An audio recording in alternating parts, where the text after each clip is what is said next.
The emerald luminescence of the grand conclave chamber pulsed with the nervous rhythm of 1,000 suns, each beat echoing the rising tension that had seized the Silosian hegemony for cycles. Ornate holographic projections shimmered above the central dais, mapping stellar currents and nebulae, but all eyes, across the vast spectrum of delegates and species, were fixated on a singular, defiant anomaly, the nascent, aggressively expanding territory of the species designated humanity. High Arbiter Xyler, his multifaceted eyes ancient as stellar dust, swiveling across the restless assembly, felt the weight of history pressing down, a tangible force heavier than the dark matter clinging to the furthest galactic arm. The very air, usually still and heavy with the gravitas of millennia of interstellar governance, now crackled with a low, disquieting hum, the nascent fear of the unknown manifesting as a collective, anxious tremor. The reports are unequivocal, strategist Vorlak of the K. Arthar, a creature of stark angles and chitinous plates, declared, his voice a percussive rasp that cut through the chamber's murmur. He gestured with a clawed appendage towards the primary projection, where a crude, angular vessel, undeniably human, drifted in sterile vacuum. Their exploratory probes continue to trespass across established trade lanes. Their defensive armaments, rudimentary though they appear, are deployed with an alarming frequency, exhibiting a primitive aggression that defies our protocols of engagement. A low rumble of agreement, tinged with contempt, rippled through the warrior castes present. Vorlak's ocular stalks, usually fixed with unyielding intensity, now flickered with undisguised disdain. We observe ballistic projectors, kinetic impactors, even chemical propellants. These are the instruments of a species still bound by the gross mechanics of momentum and explosive force, a methodology long abandoned by the enlightened civilizations of this galaxy. He paused, allowing his words to sink in, his gaze sweeping across the various delegation pods, each species reacting with a characteristic mixture of bewilderment and dismissive superiority. They appear to possess an almost juvenile fascination with overt destruction, a testament to their undeveloped understanding of true strategic dissuasion. We have seen such crude implements in the historical archives of nascent species, before they discovered the elegance of energy manipulation, gravitational displacement, or systemic incapacitation. To call these weapons is to dignify them with an undeserved sophistication. A collective sigh of agreement, hushed but pervasive, swelled through the chamber. The sentiment was clear. How could a species reliant on such blunt instruments pose a threat to the refined might of the hegemony, whose defense grids could disarticulate stellar bodies, whose energy projectors could atomize entire fleet formations with a thought? Their own history was replete with the gradual evolution from physical projectiles to the precise, almost surgical application of force, culminating in the serene, unyielding power of the hegemony's layered defenses and the subtle yet absolute control exerted by its gravitic anchors. The very concept of hurling metal at relativistic speeds seemed a barbaric relic, a crude, inefficient waste of resources and potential. The K. Arthar, with their long, martial history, had once utilized similar methods, but had long since transcended such crude measures, embracing the more subtle yet devastating power of modulated energy fields. They saw in humanity a reflection of their own primitive past, an echo they found both amusing and irritating. Diplomat Lyra, a slender, luminous being of the Eloria whose form shimmered with internal light, extended a delicate tendril, her voice a soft, resonant melody that seemed to weave through the very thoughts of those present. Yet, Arbiter Strategist, there is an anomaly within their data streams that confounds interpretation. While their visible armaments are indeed unsophisticated, their energy signatures, their fleet maneuvers, and their communication protocols display a baffling disjunction. They possess an underlying complexity, an unexpected resonance, which belies the outward crudity of their defensive posturing. Her luminescent form pulsed with a gentle indigo, a sign of her empathic distress. My preliminary analyses, drawing upon the collective empathic resonance within the hegemony's core, suggest a profound undercurrent of something. Not malice, not aggression in the conventional sense, but a deep-seated caution, almost a philosophical detachment from overt displays of force, even as they brandish these seemingly ineffectual tools. She brought forth a projection, a shimmering web of interconnected human data, a chaotic symphony of logic gates and neural networks that seemed to vibrate with an unseen purpose. Their computational architecture, while not employing exotic particles or spatial distortion algorithms as our own, is structured with an inherent redundancy, a baffling resilience, that makes any attempt at true data penetration or predictive analysis challenging.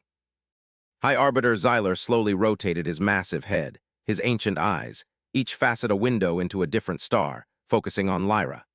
Challenging, diplomat, or deliberately opaque?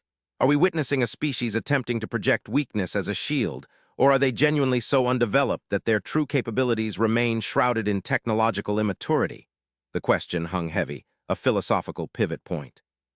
The hegemony had long prided itself on its capacity for comprehensive analysis, its ability to classify and categorize every emerging species, every potential threat, within its meticulously maintained stellar archives. Humanity, however, remained an unnerving blank slate, a chaotic brushstroke on an otherwise ordered canvas. Data Seer Kalen, a Silosian of the analytic caste, his body intertwined with gleaming neural interfaces that pulsed with captured information, finally spoke, his voice dry and precise, devoid of the emotional inflections that colored the debates of others. The data on their weapons is indeed inconsistent. Our sensors record standard kinetic trajectories, rudimentary energy shielding, and even thermal exhausts indicative of chemical propulsion for some of their smaller craft. However, the consistency of these readings, their almost deliberate adherence to such conventional parameters, is what raises my own concerns. It is as if they are meticulously presenting a facade of familiarity, a calculated normalcy. We can predict the kinetic energy of their projectiles, the thermal yield of their reactors, the approximate range of their short-burst energy lances. And in every projection, strategist Vorlak's assessments hold true. These armaments are laughably easy to circumvent with even our basic defensive matrices. He projected simulations, holographic streaks of light representing human projectiles, harmlessly deflecting off shimmering energy shields, their primitive attacks absorbed without effort.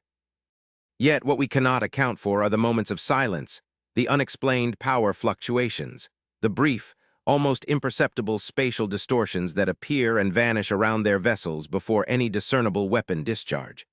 They are like ripples in a pond, but without the stone that caused them. We theorize, Arbiter, that these are either residual effects of an as yet unknown propulsion system, or perhaps an early, unrefined precursor to a more advanced, but currently dormant, defensive mechanism. His voice held a faint tremor, the kind that only highly analytical beings displayed when confronted with data that defied their models. Vorlak scoffed, his chitinous plates clicking together in irritation. Residual effects, dormant mechanisms? Kalen, you speak of phantoms where concrete facts stare us in the face. Their weapons are visible, their trajectories calculable. We have observed their ships engaging smaller indigenous species, utilizing these very kinetic slugs to devastating effect. They are quite simply brutal in their methodology, employing overwhelming, unsubtle force where a precise energy pulse would suffice. They shatter, they pulverize, they dismember. It is a crude, wasteful form of warfare, entirely beneath our consideration. To suggest a hidden sophistication in such blunt instruments is to grant them an intellectual credit they have not earned. We have measured their plasma output, calibrated their missile velocities. They are predictable. They are inferior. To hesitate now is to risk inviting further incursions from a species that clearly understands only the language of overwhelming force, albeit delivered with primitive tools. His argument gained traction, a wave of nods rippling through the militaristic delegates. The K-Arthar, in particular, found humanity's blunt approach an affront to the art of war, a barbaric display of force that lacked finesse. For them, every engagement was a carefully orchestrated dance of energy and counter-energy, a testament to strategic brilliance rather than brute strength. High Arbiter Xyler closed his primary oculars for a long, silent moment, the emerald glow of the chamber reflecting in the polished obsidian of his ancient scales. He had witnessed the rise and fall of countless species, had presided over the integration of entire galactic sectors into the hegemony. Never had a species presented such a perplexing dichotomy, the outward appearance of technological adolescence coupled with an unnerving, almost philosophical resilience that defied easy categorization. Strategist Vorlak, he finally intoned, his voice resonating with an ancient authority that commanded absolute attention. You speak of conventional warfare. Diplomat Lyra senses an undercurrent of unknown purpose. Data. Seer Kalen observes anomalies that defy his predictive models. We are divided on a species that barely extends beyond its home system. Is this not, in itself, a testament to an unexpected, if nascent, complexity. Vorlak remained unmoved. Complexity does not equate to threat, Arbiter. A broken engine is complex in its malfunction, but not threatening to a functioning starship. Humanity's complexity, if it exists, is an internal contradiction, a species at odds with its own technological trajectory. We assess their external projection of force, and that projection is laughably inadequate. To debate their internal philosophical consistency is to waste precious cycles when a decisive prophylactic measure could be enacted. A single focused hegemony task force, utilizing minimal energy expenditure, could dismantle their orbital defenses, neutralize their fledgling fleet, and offer terms of integration before their primitive weapons even registered a proper lock. The implication was clear. The moment for easy containment, for a swift, decisive show of force, was now. To allow them to develop further, to perhaps even stumble upon a more effective form of warfare, was to invite future complications. Lyra's form brightened, a fervent plea radiating from her. But what if their apparent weakness is itself a strategy? What if the moment we believe we have, the moment for decisive action based on our understanding of their weaponry, is merely a construct of their design? What if they want us to perceive their weapons as crude, as easily circumvented, precisely so we might dismiss them, allowing them to perfect something we cannot yet conceive? Her voice rose in pitch, a desperate melodic warning. My empathic readings register an immense capacity for misdirection, for layered thought, for an almost pathological aversion to revealing their true hand. It is not malice, Arbiter, but an ingrained caution, born perhaps of a difficult history, that demands they never display their true potential prematurely. They are like a predator that feigns injury, drawing its prey closer before revealing its true, hidden strength. The chamber fell silent once more, save for the rhythmic pulse of the emerald light. The thought was chilling, almost heretical.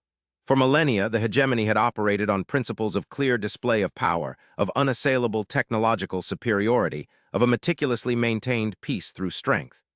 The idea that a species would deliberately downplay its capabilities, would actively project weakness as a form of defense, was utterly alien to their strategic doctrines.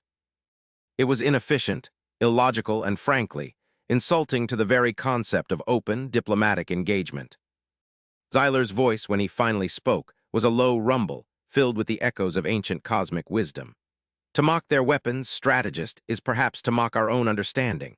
To dismiss their perceived crudity without fully comprehending its context is to invite unforeseen consequences. We have seen species rise and fall, not always by the strength of their visible armaments, but by the unexpected ingenuity of their resolve, the unique contours of their will. Humanity remains an enigma, a puzzle whose pieces do not quite fit our established framework. We shall observe, we shall analyze, but we shall not engage with hostile intent, not until the full spectrum of their capabilities is laid bare, or until their actions leave us no alternative. The potential cost of miscalculation, of underestimation based on a superficial analysis of their weapons, is too great to bear. Vorlak's ocular stalks twitched, a sign of barely contained frustration. Arbiter, to delay is to grant them time to develop. To wait for their true hand to be revealed is to surrender the initiative. The moment for decisive action, for a swift, overwhelming show of force that would dissuade any further incursions, is now. We are allowing this moment to pass, precisely because of these philosophical ponderings and empathic ambiguities. We are granting them the very time they need to grow, perhaps to truly threaten us, by fixating on what we don't know rather than acting on what we do know. Their visible weapons are crude, their defenses penetrable, their species ripe for containment. His voice was a stark, almost desperate plea, imbued with the conviction of a warrior who saw a clear path to victory being obscured by excessive caution. But Xyler's decision was absolute, a granite wall against the tide of aggressive counsel. The hegemony would wait, it would observe, and in that enforced waiting, in that period of enforced, almost agonizing restraint, the true nature of humanity and the true meaning of their weapons would slowly begin to unfold. The stage was set not for a clash of arms, but for a far more subtle and potentially far more devastating revelation. The conclave dispersed, each delegate carrying the weight of Xyler's decision, the metallic tang of uncertainty lingering in the emerald-lit air, a silent prelude to the storm gathering on the galactic horizon. Cycles passed, and the simmering tension within the Silosian hegemony did not abate. It deepened, like a hidden fissure expanding silently beneath solid rock. Humanity continued its slow, methodical expansion, its probes pushing further into uncharted territories, its nascent fleets establishing orbital outposts with a quiet efficiency that was increasingly unsettling. The very predictability of their actions, the consistent adherence to what the hegemony analysts deemed conventional protocols, began to feel less like immaturity and more like a deliberate, almost mocking defiance. They refused to accelerate their technological evolution in ways the hegemony predicted, refused to engage in the overt displays of power expected of an emerging spacefaring species. Their vessels, while growing in number, remained aesthetically similar, their kinetic weapon emplacements starkly visible, their energy signatures stubbornly consistent. Strategist Vorlak's frustration mounted with each passing solar cycle. He viewed Zyler's directive of observation as a catastrophic dereliction of duty, a willful blindness to an escalating threat. In the tactical war rooms, he would pore over the latest human sensor data, his chitinous digits clicking impatiently against the holographic display. "Look at this," he would rasp to his K-Arthar strategists, indicating a human vessel making deep space transits. A sublight acceleration signature perfectly within our expected parameters. Their FTL drives, while efficient, do not employ spatial distortion matrices beyond elementary fold space mechanics. Their energy shields, while robust, are consistent with our historical models of early-stage plasma containment. We have detailed schematics of their kinetic accelerators. We know their rate of fire, their projectile mass, their theoretical destructive yield. Every piece of data screams inferior, yet we are paralyzed by the phantom of some unseen, hidden strength. Yet the anomalies that data seer Kalen had noted continued to manifest. The brief, almost imperceptible spatial distortions around human vessels persisted, becoming slightly more frequent, slightly more defined, though never accompanied by any visible action or weapon discharge. They were like silent ripples in the fabric of space-time, fading before they could be fully analyzed, leaving behind only tantalizing, unquantifiable data fragments. Their communication streams, while outwardly simple and direct, exhibited an underlying encryption protocol of astonishing complexity, a multi-layered linguistic and mathematical labyrinth that even the hegemony's most advanced decipherment algorithms struggled to penetrate beyond surface-level meaning. They communicated with a serene confidence, often responding to hegemony hails with pre-recorded messages of goodwill, yet their internal dialogue remained an absolute cipher. Diplomat Lyra, however, felt a growing unease, an almost physical weight in her empathic core. The silence of humanity, their deliberate lack of overt reaction to the hegemony's increasingly intrusive surveillance, spoke volumes to her. It was not the silence of ignorance, but of profound deliberation. She perceived a deep, resonant calm emanating from their nascent civilization, a pervasive sense of patient determination that belied the apparent chaos of their internal socio-political structures, which the hegemony's limited data could only partially glimpse. The humans, despite their crude weapons and predictable technology, seemed to possess an unwavering inner core, an almost serene self-assurance that was deeply unsettling. The pivotal moment arrived not with a declaration of war, but with an unexpected humanitarian crisis on the fringes of the hegemony's established space. A rogue stellar flare, far more powerful than predicted, erupted from the binary system of Xylos Prime, threatening an ancient but sparsely populated Silosian colony world. The hegemony's immediate response was hampered by the sudden and catastrophic failure of a primary FTL jump gate, damaged by an unforeseen gravitic anomaly generated by the flare. Emergency relief fleets were rerouted, but the journey would take critical cycles the vulnerable colony world did not possess. It was then that a human scout vessel, having ventured far beyond its projected operational range, detected the distress signals.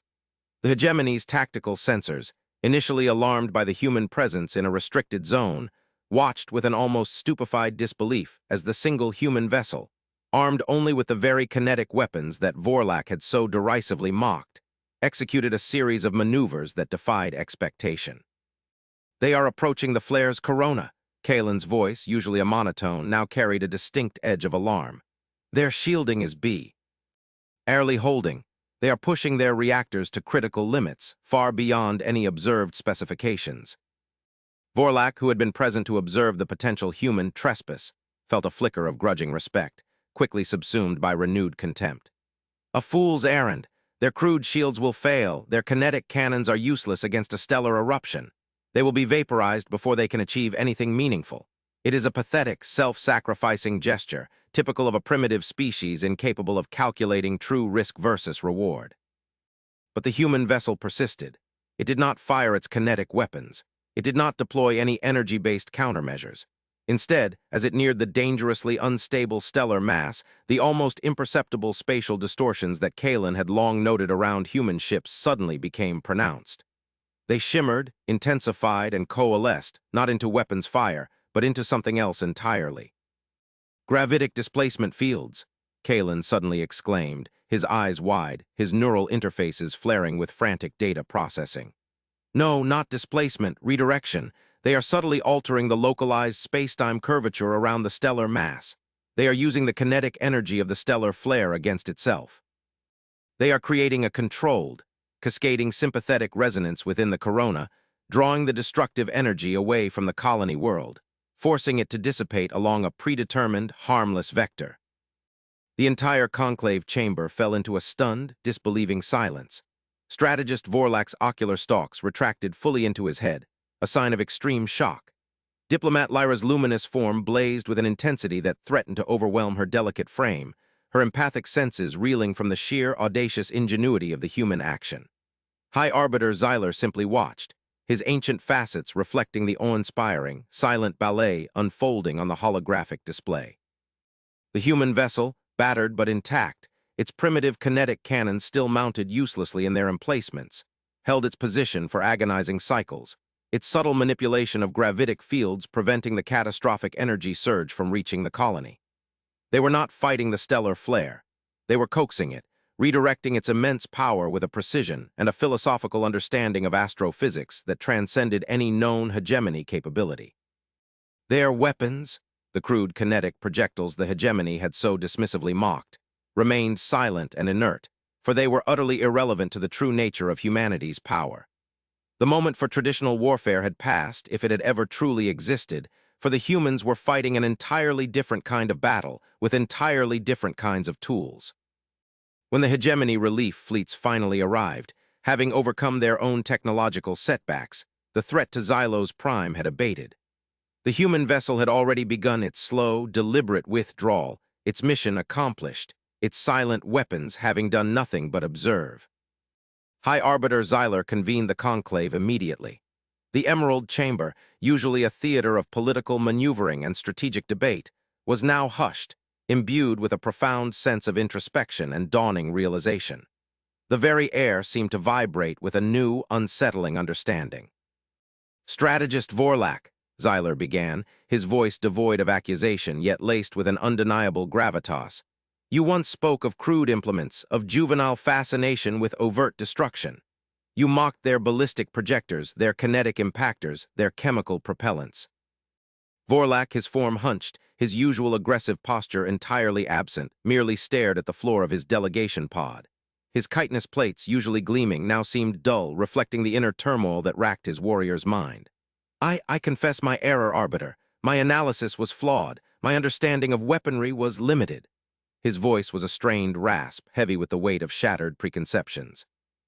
He had judged a species by the most superficial, the most apparent of their tools, failing to grasp the profound philosophical underpinnings of their true capabilities. He had been so fixated on the visible, the calculable, the conventionally destructive, that he had utterly missed the silent, elegant, and ultimately overwhelming power that humanity wielded. The moment to dismiss them, to contain them with conventional force, had passed, not because they had suddenly developed superweapons, but because their definition of a weapon and their application of force was utterly beyond the hegemony's initial comprehension. Data Seer Kalen, however, spoke with a renewed, almost feverish excitement. Their gravitic redirection fields, Arbiter, they are not designed for ship-to-ship combat, nor for planetary bombardment. They are instruments of cosmic engineering, tools for shaping stellar phenomena, for altering the fundamental forces of the universe on a localized scale. Their weapons are not meant to destroy, they are meant to control, to protect, to guide. The spatial distortions we observed were not a precursor to some energy pulse, but the minute, almost undetectable, activation of these profound field generators. They have mastered a form of precise, non-destructive, absolute influence over the very fabric of reality. They did not fight the stellar flare, they reasoned with it. They did not destroy the threat. They nullified it by redirection, by elegant control. He paused, his neural interfaces glowing brighter than ever. They're primitive ballistic weapons. They are a deception, a distraction, a physical manifestation of force designed to be easily analyzed and dismissed, while their true capabilities, their true purpose, remained hidden in plain sight, masquerading as mere anomalies. Diplomat Lyra's luminous form now pulsed with a profound sense of vindication, yet tinged with a deep solemnity. I sensed their caution, Arbiter, their aversion to revealing their true hand. It was not born of malice, but of a deep understanding of the consequences of wielding such power. They allowed us to mock their visible armaments, to categorize them as a species of brute force, precisely because the true nature of their capabilities would have provoked either fear or immediate, catastrophic preemptive action. They understood that the most potent deterrent is not overwhelming destruction, but the quiet, unassailable capacity for absolute control, for the manipulation of fundamental forces without a single casualty or a single act of overt aggression. They waited, allowing our arrogance to blind us, until the moment for conventional conflict had passed, replaced by a desperate need for their unique abilities.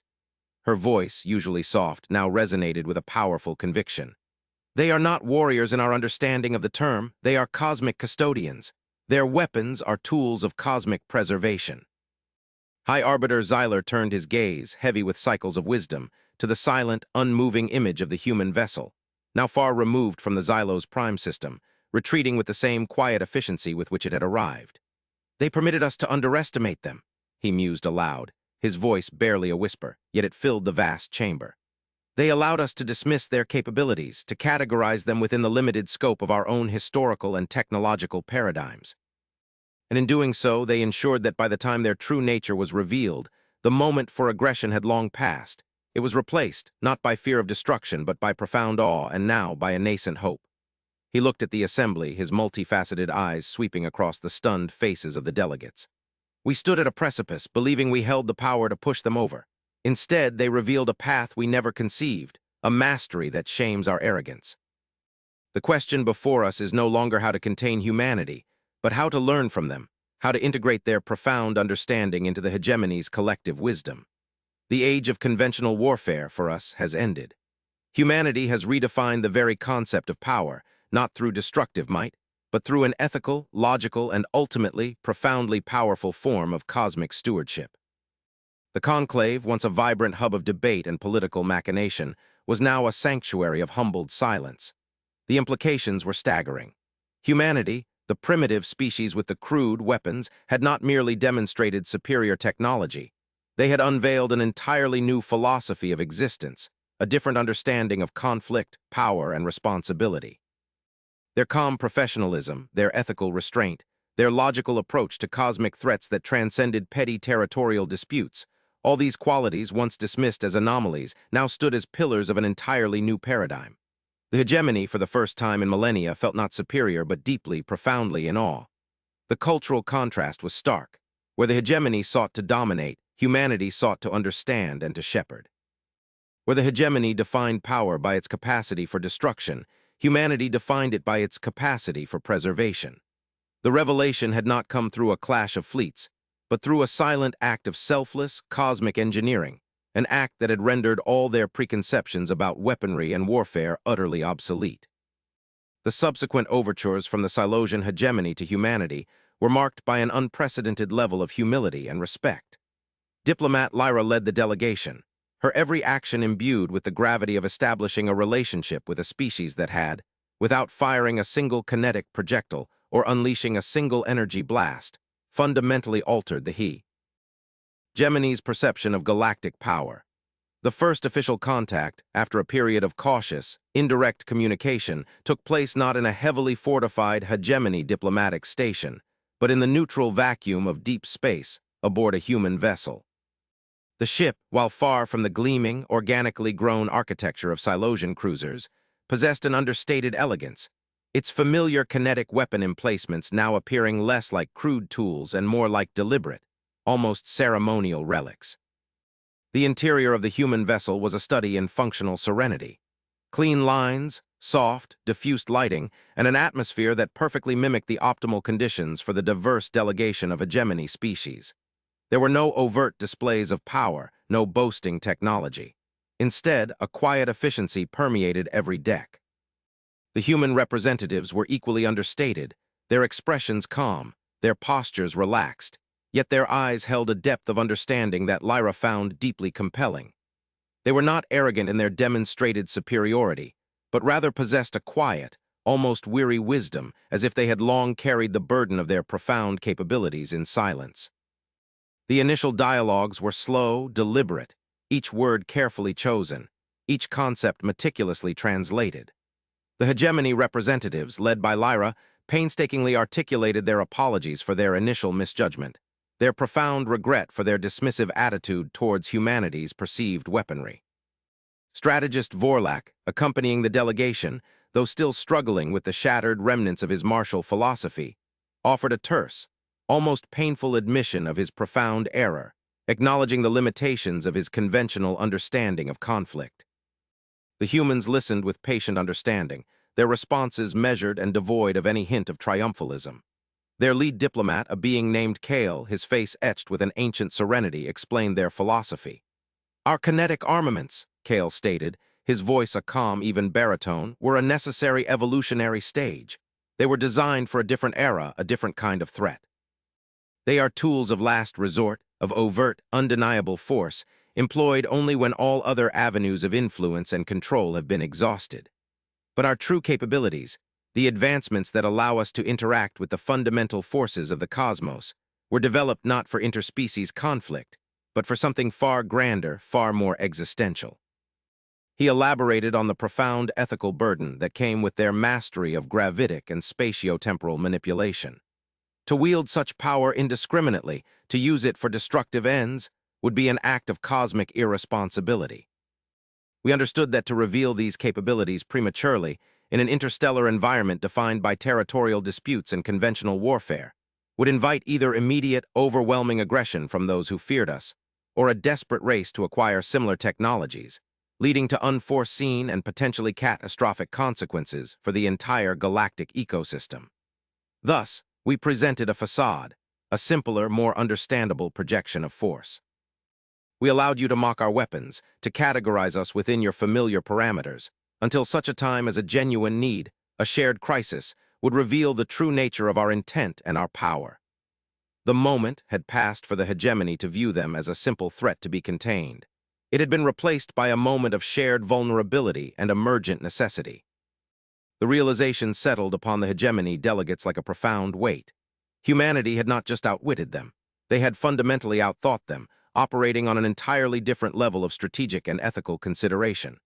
Their caution was not weakness, but a profound strength, a commitment to a universal stewardship that transcended immediate self-interest. They were playing a game far larger, with stakes far higher than the hegemony had ever conceived. Over subsequent cycles, the alliance between the Silosian hegemony and humanity began to solidify. The humans shared their foundational principles of cosmic engineering, not as a proprietary secret, but as a shared understanding of universal forces. They demonstrated methods of non-destructive resource acquisition, of environmental stabilization, of interstellar transportation that minimized spatial distortion and energy expenditure. The hegemony, in turn, offered its vast archival knowledge, its extensive galactic network, and its millennia of diplomatic experience. The initial alliance, forged in the fires of misunderstanding and rectified by a silent act of cosmic salvation, grew into a partnership of profound mutual respect, united by a shared vision for a more stable, ethically guided galaxy. Then came the signal. It was not a transmission, not a broadcast, not even a data packet. It was a ripple, a subtle, rhythmic perturbation in the very fabric of spacetime, emanating from beyond the galactic rim, from the vast, unexplored void between galaxies. It was too faint to be a natural phenomenon, too structured to be random, yet it carried no discernible information in any known linguistic or mathematical form. It was a pure, unadulterated echo of intent, a pulse of cosmic will that spoke of something ancient, immense, and profoundly unsettling. The combined sensor arrays of the Human-Silosian Alliance immediately detected it. Kalen, now operating within a joint analytical core alongside human astrophysicists, was the first to fully quantify its nature. His neural interfaces flared with an unprecedented intensity, his voice hushed with a dawning terror. It is a song, a pattern of gravitational harmonics. It is not a message to us, Arbiter. It is a fundamental vibrational signature. It is a signature of something traversing the void, generating a wake of space-time distortion that is utterly colossal. High Arbiter Xyler, who had been presiding over a joint council, felt a primal chill snake through his ancient form. A wake of what magnitude, Data Seer? The estimates are beyond comprehension, Arbiter. If this is a single entity or a coherent, synchronized fleet, it is operating on a scale that defies our understanding of mass and energy. The gravitic signature suggests structures of planetary, perhaps even stellar dimensions. And the intent, it is not hostile in the conventional sense. It is simply consuming, moving.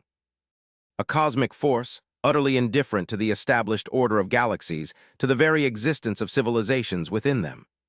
Kalen projected the data, a shimmering web of gravitational fluctuations that painted an unimaginable picture of something vast, silent, and inexorably approaching. Kale, the human diplomat, now spoke, his voice unusually grave. We have observed these patterns for centuries, Arbiter. They were faint, mere whispers in the cosmic background radiation. It was for this threat, this silent, indifferent force of cosmic attrition, that our true capabilities, our mastery of gravitic and spatio-temporal manipulation, were truly developed. Our weapons were never meant for petty squabbles between emerging civilizations. They were designed to intercede, to deflect, to subtly redirect cosmic events, to shield nascent life from forces that operate on a scale beyond comprehension. The conclave, once filled with the anxieties of interstellar politics, was now gripped by a fear that transcended any previous understanding. The threat was not a rival empire, not a territorial dispute, but an existential force of nature, moving with an inexorable cosmic patience. The hegemony, for all its might, for all its millennia of technological advancement, was utterly unprepared for something of this scale, this alienness. They mocked our weapons, strategist Vorlak whispered, his voice barely audible, his ocular stalks fixed on the terrifying projection of the approaching cosmic signature. They mocked our kinetic projectors, and all along humanity was preparing for this, for a threat that would render all our conventional armaments, all our energy blasts and shield matrices utterly meaningless. A profound realization, tinged with a terrifying awe, washed over him. The moment had indeed passed for superficial judgments, for interspecies conflict. A new moment, a truly universal one, had arrived, demanding a unity and a philosophical leap that the hegemony alone could never have achieved. High Arbiter Xyler slowly rose, his ancient form radiating a newfound resolve. Humanity, he stated, his voice resonating through the chamber, now more temple than political arena. You have shown us the true meaning of strength, not in the power to destroy, but in the wisdom to preserve, to guide, to protect. You have prepared for a darkness we could not even conceive. Your ethical foresight, your technological ingenuity, born from a profound understanding of the universe's deeper currents, now stands as the last, and perhaps only, bulwark against a cosmic indifference that threatens to swallow all. We, the Silosian hegemony, once arrogant in our might, now stand humbled yet resolute beside you.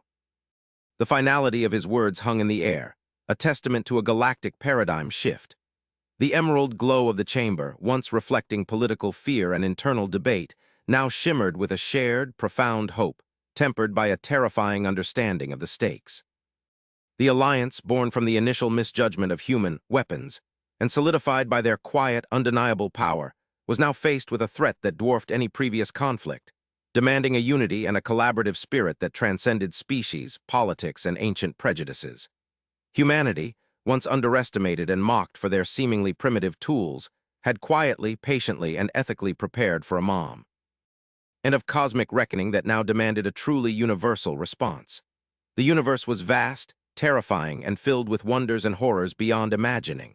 And in the face of such profound immensity, the primitive humans, with their subtle mastery of cosmic forces and their unwavering ethical core, were now the quiet, unyielding custodians of the galactic future, guided by a wisdom that had, for millennia, been tragically misunderstood.